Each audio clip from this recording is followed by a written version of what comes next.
গলদা চিংড়ি ভুনা। হ্যালো বন্ধুরা, আসসালামু আলাইকুম। কেমন আছো সবাই? আশা করি ভালো আছো। আলহামদুলিল্লাহ, আমিও ভালো আছি। আজকে আমি নিয়ে আসলাম গলদা চিংড়ি কী করে ভুনা করলাম সেই রেসিপিটা নিয়ে। এটি কিন্তু অত্যন্ত স্বাদের ছিল এবং অনেক মজার ছিল। আর গলদা চিংড়ি তো প্রায় সবাই পছন্দ করে, শুধু গলদা চিংড়ি না, যে কোনো চিংড়ি, একেবারে ছোট থেকে বড় হওয়া পর্যন্ত সবাই কিন্তু চিংড়িটাকে খুব বেশি ভালোবাসি। আর বাচ্চাদের কথা তো ছেড়েই দিলাম, চিংড়ি মাছ হলো এক প্লেট ভাত অনায়াসে সাবার।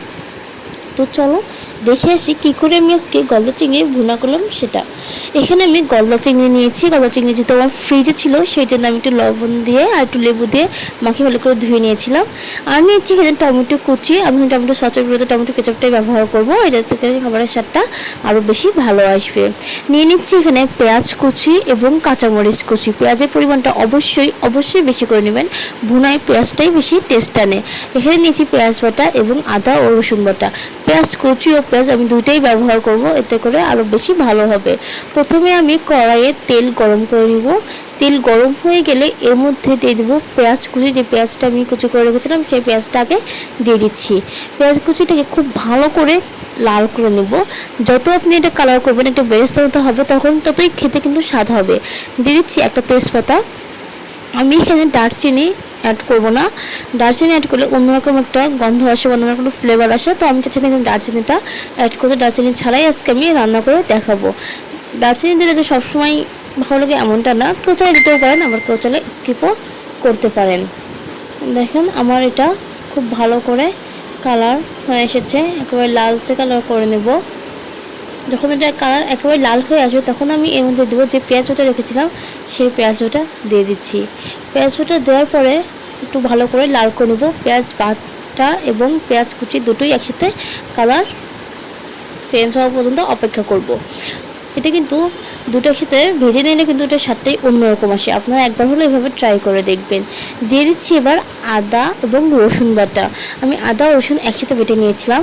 এবার দিচ্ছি সামান্য পরিমাণে পানি। এটা দেবো মশলা কষানোর জন্য।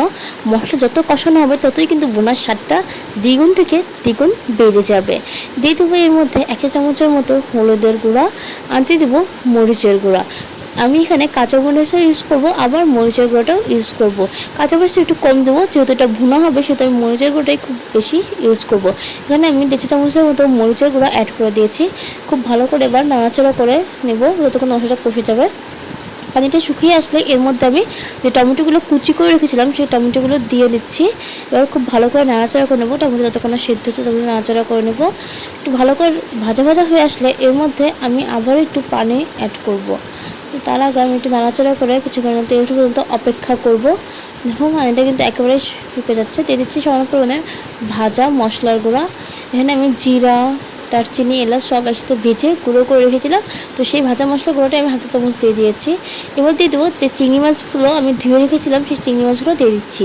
মশলার সাথে চিংড়ি মাছগুলো দিয়ে আর একটু ভালো করে নাড়াচাড়া করে একটু ভাজা ভাজা করে নেব। এতে করে চিংড়ি মাছের ভিতরে মশলাটা খুব সুন্দরভাবে যাবে। আমি এবার এর মধ্যে দেবো স্বাদ মতো লবণ। লবণটা একটু কম দেওয়াই ভালো, কেননা বেশি লবণ হয়ে গেলে খাবার টেস্টটাই অন্যরকম হয়ে যায়। আর যদি লবণটা কম হয় পরবর্তীতে কিন্তু দেওয়া যায়, এটা কিন্তু মাথাটা খেয়াল রাখবেন। যখনই রান্না করতে যাবেন অবশ্যই লবণটা কমিয়ে দিবেন। তো লবণ দেওয়ার পরে আমি আবারও খুব ভালো করে নাড়াচাড়া করে দিলাম। নাড়াচাড়া করার পরে এর মধ্যে দেবো পানি অ্যাড করে দেবো। সাধারণত মশলাটা কষানোর জন্য পানি অ্যাড করে দিচ্ছি। চিংড়ি মাছটা দিয়ে মশলাটা আমি আবারও খুব ভালোভাবে কষিয়ে নেব এবং মশলাটা কষিয়ে নিচ্ছি। অলরেডি বলকও চলে এসেছে আমার পানিতে। নাড়াচাড়া করে দিচ্ছি আমি।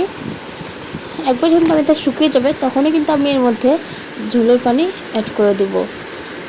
আর ঢাকনা দিয়ে ঢেকে দেবো কিছুক্ষণের জন্য, যতক্ষণ না পানিটা শুকিয়ে যাবে। অবশ্যই ঢাকনা ঢেকে দেওয়ার আগে চামচটা উপরে দিয়ে দেবো, এতে করে যে মশলাটা সেটা কিন্তু ঢাকনে লেগে যাবে না। দেখুন পানিটা কিন্তু অলরেডি শুকিয়ে এসেছে। আমি একটু ভালো করে নাড়াচাড়া করে দিচ্ছি। যত কষাবেন ততই কিন্তু রান্নার স্বাদটা বেড়ে যাবে। আর বিশেষ করে ভুনার ক্ষেত্রে তো কোনো কথাই না, আমি বেশি করেই কষিয়ে নিই, এতে করে খাবার স্বাদটা আরও বেশি ভালো হয়। যখন পানিটা একবারেই শুকিয়ে যাবে তখন আরও কিছুক্ষণ আমি নাড়াচাড়া করে নেবো, প্রায় 10 মিনিট মতো। নাড়াচাড়া করে নেবো, খুব ভালো করে ভাজা ভাজা করে নেবো, এতে করে খেতে কিন্তু অনেক ভালো লাগে। আপনারা চাইলে কেউ এর মধ্যে টক দই দিতে পারেন, টক দই দিলে খাবার টেস্টটা আরও বেশি ভালো হবে। তো আমার কাছে টক দই ছিল দেখে আমি আর এখানে টক দই ইউজ করিনি, তবে আপনারা চাইলে টক দই দিয়ে দিতে পারেন, আর সামান্য পরিমাণে টমেটো সসও দিয়ে দিতে পারেন।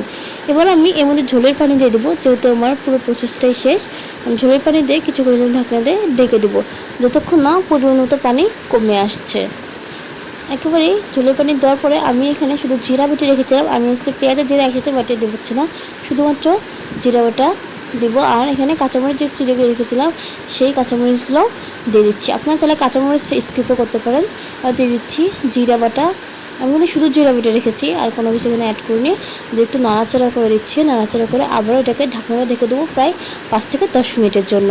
5 থেকে 10 মিনিট হয়ে গেলে আমি আবার আপনাদের সাথে দেখাবো কালারটাও কীরকম হয়েছে এবং রান্নাটা কেমন হচ্ছে। আমি ঢাকনা দিয়ে ঢেকে দিচ্ছি 5 থেকে 10 মিনিটের জন্য, যতক্ষণ না একেবারে পানিটা একটু শুকিয়ে আসবে।